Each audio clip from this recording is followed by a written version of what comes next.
My name is Lindsay Jones, and I'm the Atlantic reporter for the Globe and Mail. I'm Greg Mercer, and I'm an investigative reporter for the Globe. Lindsay and Greg have been reporting on the disappearance of Jack and Lilly Sullivan. The two children went missing on May 2nd, 2025, from the rural community of Lansdowne, Nova Scotia. I was working on the Sunday shift at the Globe and Mail, and the children had gone missing on Friday. When I first heard about it, I thought, most cases of missing children that we hear about are wrapped up within a day or within a few hours when kids go missing. By Sunday, when I started my shift, the children still weren't found. And to this day, they still haven't been found. Their disappearance and the massive efforts to find them has become a national news story. So today, we have a special episode of The Decibel. Lindsay and Greg will take you through the active investigation, what they've learned, and we'll hear from some of the people closest to Jack and Lilly. I was first involved in the reporting a few days after Lindsay. She was on the ground doing a lot of great work, and I was asked to basically come and assist her at first from afar, and then later joined her in Nova Scotia. On a story like this, it's often helpful to pair up, especially when you got somebody who's doing the labor-intensive stuff like driving around and trying to find people. We've been at it ever since. I'm Cheryl Sutherland, and this is The Decibel from the Globe and Mail. The first thing I did was try to understand what was happening on the ground that day. So we learned that Jack and Lilly are two siblings. Lilly is 6 and Jack is 4. And they were living in the home of their stepfather's mother. So it's a trailer in the community of Lansdowne, which is about 100 people in a remote area with no cell phone service in Pictou County. I also reached out to both parents. Malaya is the children's mother, and I got a reply from Daniel Martel, the children's stepfather. And Daniel and I got on the phone that afternoon, and we had quite an emotional conversation. Can you take me through sort of what happened? Like you guys heard the kids playing in the morning, and how did that go? Yeah, Lily came into the room multiple times. I mean, me and Malaya and the baby were just in the bedroom.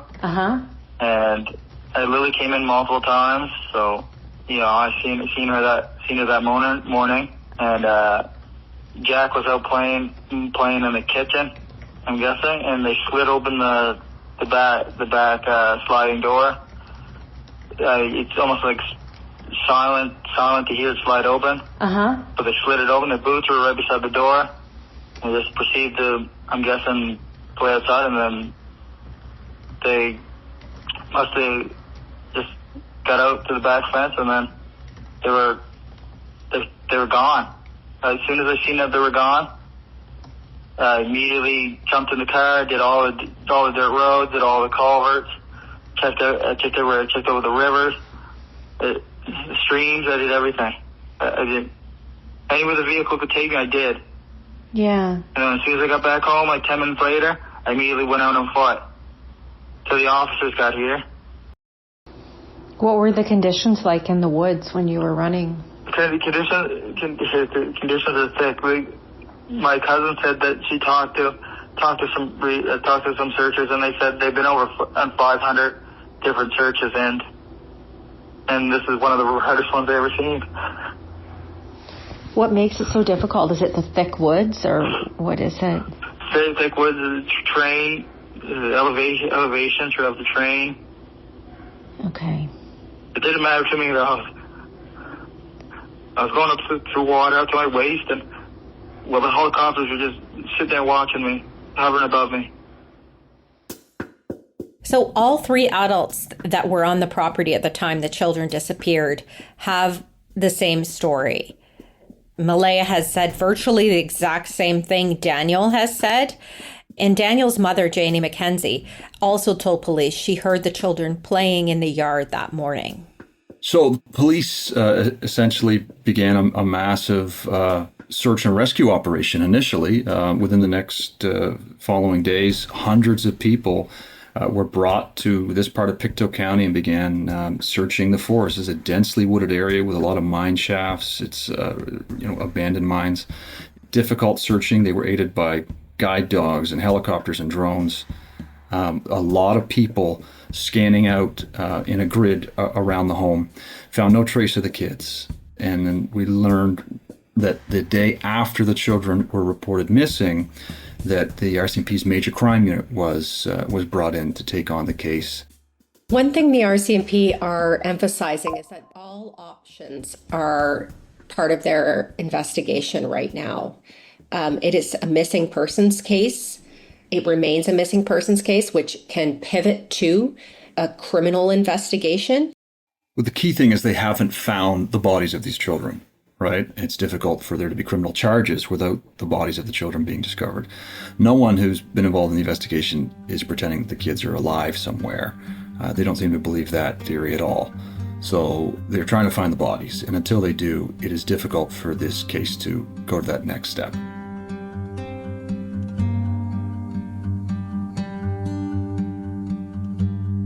The day after the children went missing, that Saturday of May 3rd, there was an argument at the home between Malaya's family members and some of Daniel's family members. One of Malaya's family members hurled an accusation that Daniel had something to do with the children's disappearance. And this stemmed from discussion about meth use in the home. Daniel told me about the fight on the first day I met him. And I also learned that his mother, Janie McKenzie, kicked Malaya's family members off the property. After that point, at a briefing, a police update that Daniel and Malaya attended together, Malaya left the briefing in tears. And when Daniel tried to speak to her alone, her mother would not let him. And that there was also an altercation there that resulted in Malaya leaving with her mother, cutting off contact with Daniel, and the two have broken up. She's changed her Facebook status to single, and she has not come back to the community. We had been asking him questions about these allegations of drug use, and he responds essentially saying, look, he's got nothing to hide. He acknowledges he's done meth and other drugs in the past, but he doesn't struggle with them. And the way he explained it to us was he was attending Narcotics Anonymous essentially to clear his name. What do you make of all of the speculation that's going on? So many people are waiting. Well, I can already tell you the drug party is absolute bullshit. Yep. And I even asked the RCMP, give me drug tests. I asked CPS, give me drug tests. Yep. They said, no, it's not a concern. We're not going to do that.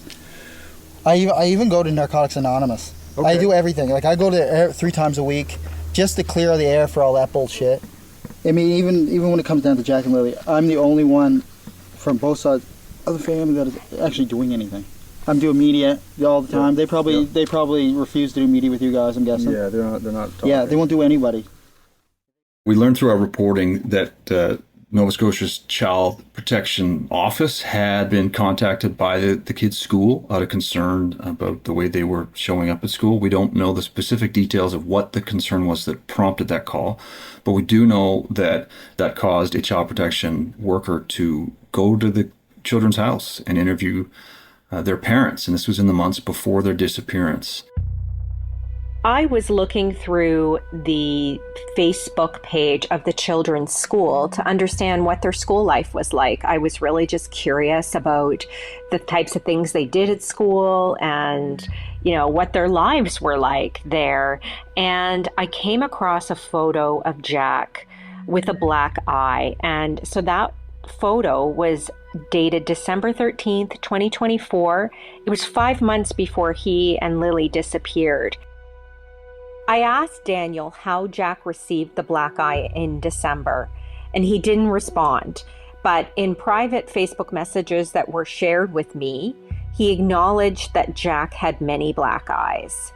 He said Lily even had a black eye when Jack and Lily disappeared from an incident that happened on May 1st, the day before the children went missing. He said a Tonka truck that she pushed down on swung up and hit her in the face.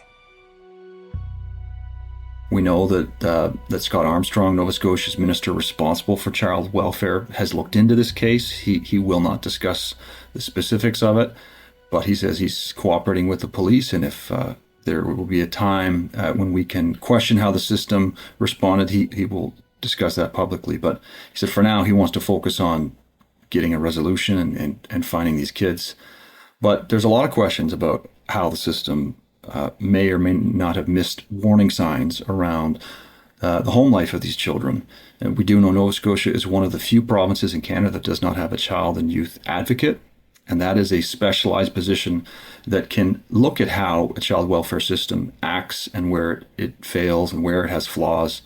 And there's a lot of folks who are saying maybe this is time that Nova Scotia get one and improve the way that it handles child welfare.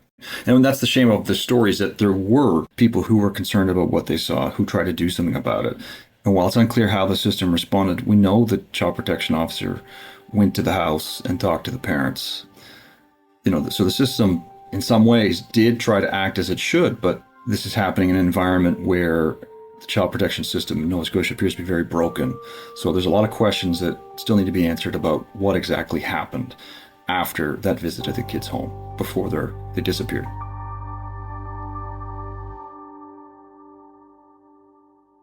Well, 4.5 months later, after Jack and Lilly disappeared, the country is baffled, and frankly, the online community is obsessed with what happened to Jack and Lilly. There are so many conspiracy theories. There are a lot of theories as well, based on some of the facts, some of the interviews that have been out there. And all of it has just led to this voracious demand in the face of what really is a vacuum of information from police in the case. All of a sudden, there's more vehicles coming through the area, people slowing down in front of homes, taking photos, sending up drones. For the people in the community, it's become unnerving in other ways.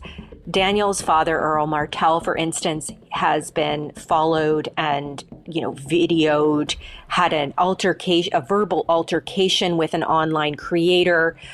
This same online creator showed up at the home of Malaya's mother, pretending to buy a horse trailer that was advertised online, and surreptitiously recorded a lengthy conversation with Wade Paris, who is Malaya's mother's partner, about the case, and then posted that online on TikTok. And it's totally different from the rules that we subscribe to, that we adhere to as journalists. And that became fodder for many YouTubers who have dedicated their shows, their crime shows, to solely focusing on Lilly and Jack.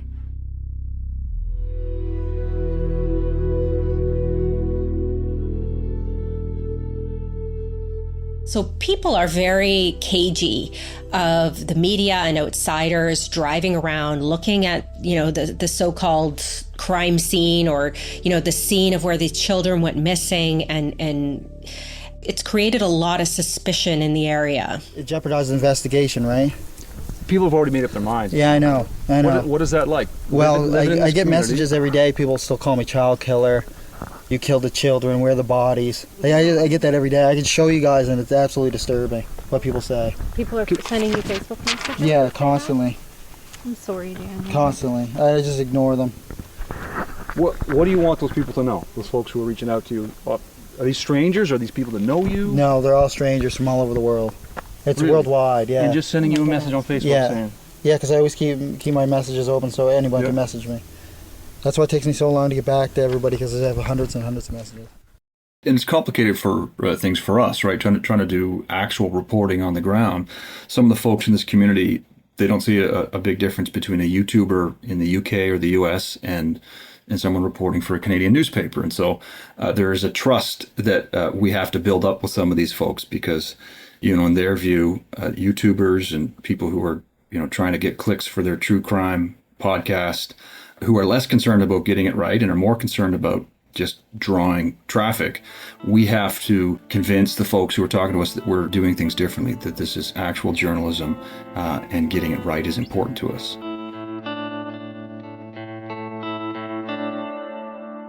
We'll be right back. With Google AI, Destination Canada is giving local businesses the insights they need to grow. Together, we're helping boost tourism from coast to coast to coast. Innovation is Canada's story. Let's tell it together. Find out more at g.co/Canadian innovation. One of the questions that kept coming up was, where is the children's biological father? And so in searching for him and his role in their lives, we found his mother, Belinda Gray. When we arrived, she was out with her sun hat on and her gardening clothes. And that's what she does all day to help take her mind off her missing grandchildren. And as soon as she saw us and I introduced myself, just tears came to her eyes. Like, she knew what we were there for. And you could tell she's just carrying the sadness of this mystery with her every moment of the day. We haven't seen the kids in almost 2 years now. I'm sorry. That we had a pretty good relationship up until that point. That after the separation of Malaya and my son, it was not a good separation. That my son distanced himself from the children. We didn't have to agree with that. It was his decision to make. But Malaya knew that this will always be a second home for that. They were our grandkids, so she was more than welcome here whenever she wanted to come by. What do you remember about the kids? Like, how do we describe them to people who never met them? They're lively little ones that Lily is full of life. She's into everything. She's into everything, and she's really girly. But yeah, she used to, whenever she come to visit, she got so used to seeing me in my hats and wearing glasses. So I had to take an old pair of glasses and break the lens out of them so that she could wear them around the house. She liked dolls, she liked stuffed animals, and she just had this prim and proper way of almost like she was posing all the time.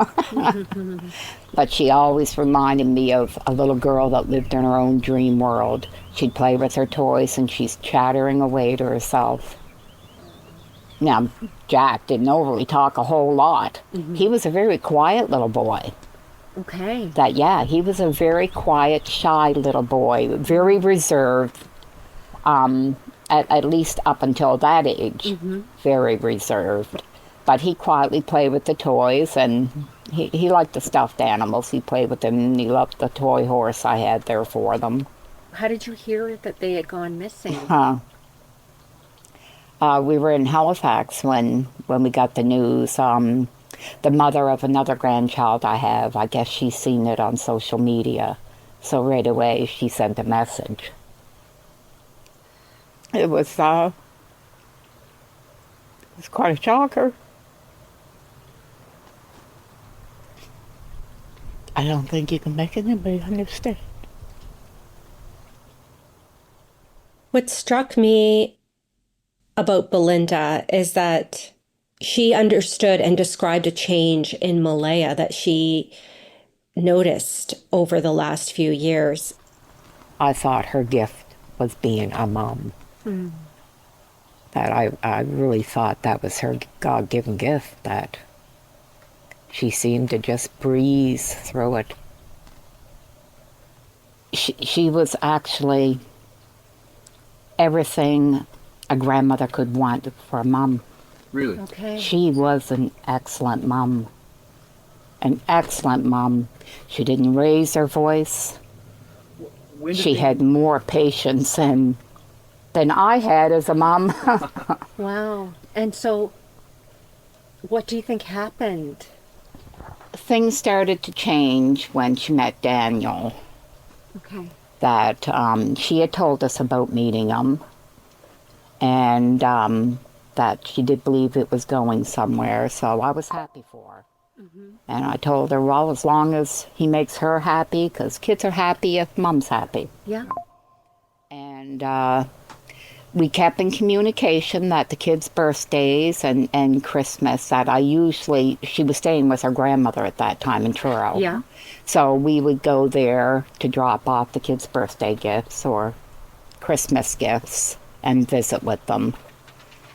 Then we noticed that it started to change a bit. And what kind of change did you notice in her? She started to get distance. That the last visit she had them here, that was in the summer before Jack's birthday, so that probably would have been around July or August. Mm-hmm.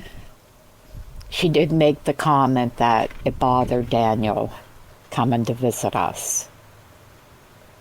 That he assumed that she was coming so she could run into Cody.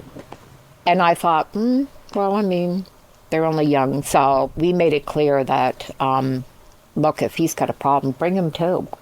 Do you think that the reason why you haven't seen them in the last 2 years is because of that? I do feel it's because of him. I do. I mean, she was coming all the time up until she got with him. And then when she drove to the home the day after the children went missing to help look for them, she was flabbergasted at the state of the home. Malaya appeared totally different to her than she had previously. She wondered what happened in those 2 years. I was blown away when I found out where they lived. Why? What is it about that area? Well, we passed a few times in the last couple of years. And I actually remember seeing the mobile home. And I remember thinking that, my God, they should at least clean the yard up a bit. I'm awful critical of things. It's a shame, but I am. Well, it's okay. My philosophy has always been a person can be poor because I don't have money, that I am on the poor side of life. But you fix up what you got. You keep clean what you got. That's just been, so I had no idea. And I made a comment about the trailer twice when we had passed. So Saturday, me and some of my family members took a trip out Saturday to do some searching. And then Monday we had the four-wheeler and we started doing the trails. And we took the trails all up through the pipelines. Mm-hmm. And the power lines, that we checked all the trails. And the ribbons were everywhere, that the searchers were all up through the area. The ribbons that you couldn't go within 4 feet without seeing ribbons throughout the woods everywhere. That I did know they were well searched. I still had hope that maybe they were lost in the woods. Then when we come back to the trailer, and the cousin met me out in the yard, Daniel's cousin. Okay. She met me in the driveway, and I asked where Malaya was. Mm-hmm. And she told me Malaya wasn't there. And that hit me like a ton of bricks. What was it about that? If she could leave, then to me she knew her kids weren't coming back. Because I know I couldn't leave. I wanted to sleep in my car there.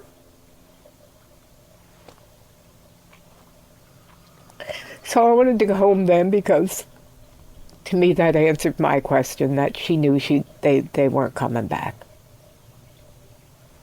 The longer this goes on, Brenda, how worried are you we may not get answers?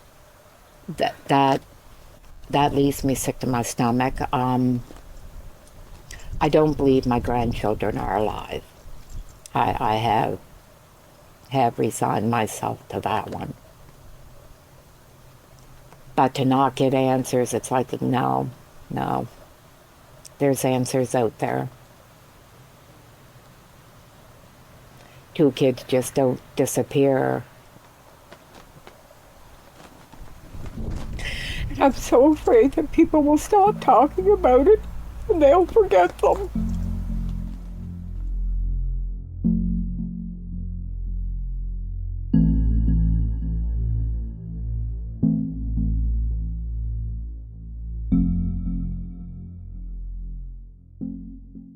So in August, the Globe and Mail and other media outlets received 13 documents.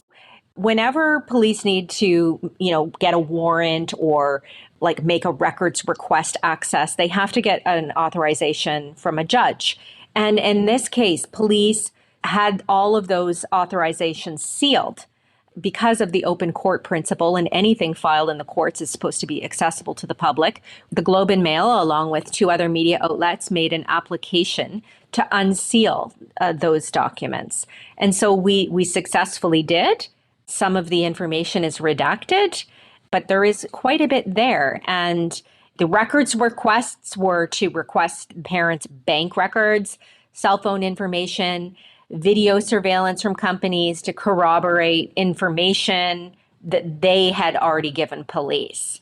And so some of the information that we found that stood out for us in these documents was that police collected the toothbrushes from the home, that they found a sock and children's boot prints in the woods, that they went to lengthy avenues to identify as being the same type of boot Lilly was wearing at the time she went missing. The documents also showed that Malaya and Daniel's polygraph tests were found to have been truthful, and that at that time, police did not believe Lilly and Jack's disappearance was a criminal act. Another key thing that came out in the documents is this pink blanket that, has come up in other stories we've reported on. And the key thing about this pink blanket is that it was found a kilometer from the trailer where Jack and Lilly disappeared from, and it's perhaps the only physical clue in the case. So what's interesting is that Malaya's sister found this blanket along with 2 other family members the day the children were reported missing in the afternoon. And Daniel originally said that blanket was not Lily's. Malaya said the blanket was Lily's. Then Daniel suggested that the people who found the blanket planted it. So I spoke with Malaya's sister, Haley Ferdinand, who found the blanket, and she denies having planted anything. We most certainly did not. And that's on everything I have, the person I am. I would not do that in the midst of to obstruct a case for missing children, regardless if they're related to me or not. I would never. So why do you think Daniel is suggesting that you planted it? He told that to me as well. Probably because I was the one that was hot on his ass the whole time we were there. Okay. And he didn't like me from the get-go when I got there because he would not speak to any of Malaya's family when we showed up to help the search for Lilly and Jack. He'd put his head down. He would ignore us. He would walk away from us. He wouldn't engage in conversation, and I kept at him. Okay. I was there for Jack and Lilly, and I'm still here for Jack and Lilly. We're not sure what all of this means, but it's very interesting information and perhaps the only physical clue that the public knows about at this point. And that blanket, police have told us, has been sent for forensic testing.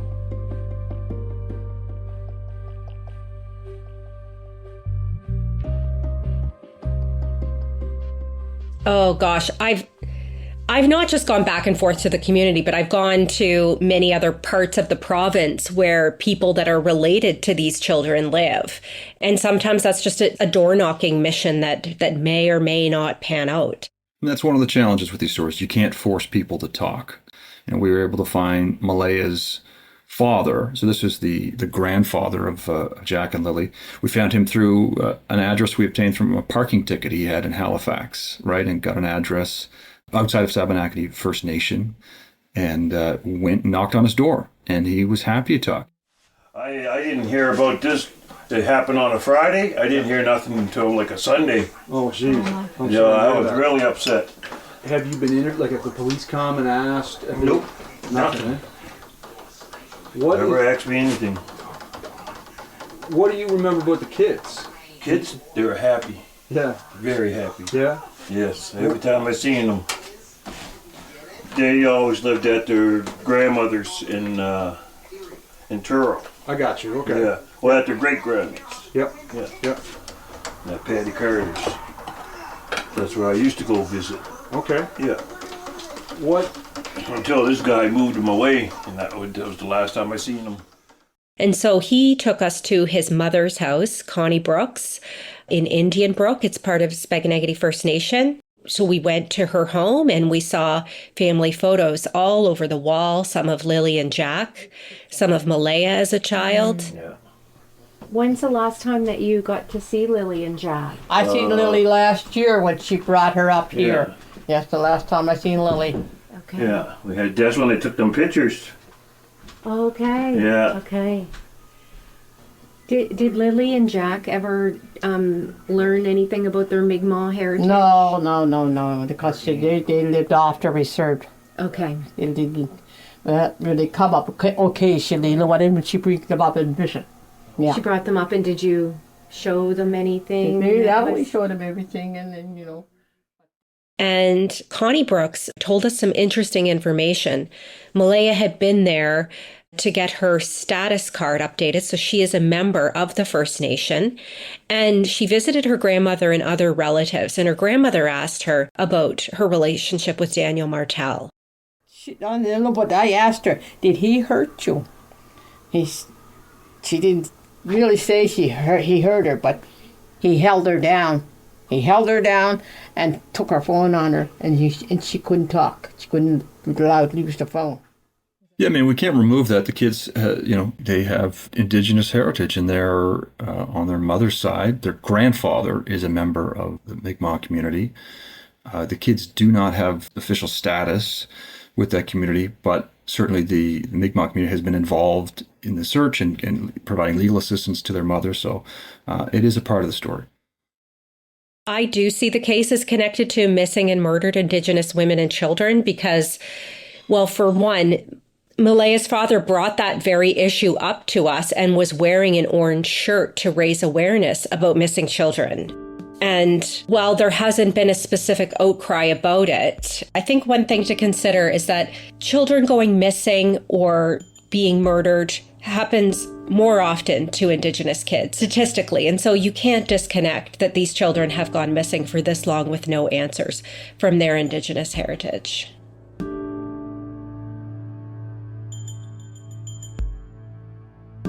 We know there's still an effort to get more tips from the public. The province offered up to $150,000 as a reward for information that could help police in this case.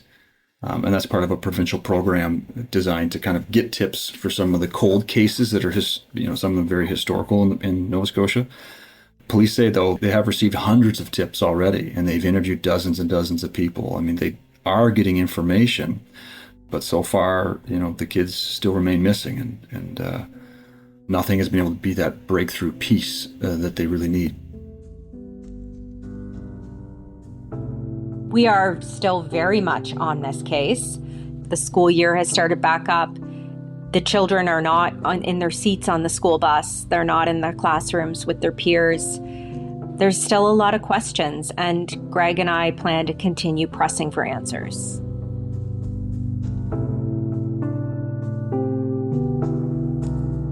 That's it for today. I'm Cheryl Sutherland. Kasia Mihailovich produced this episode. Our producers are Madeline White, Michal Stein, and Ali Graham. David Crosby edits the show. Adrian Chung is our senior producer, and Angela Pacenza is our managing editor. Thanks so much for listening.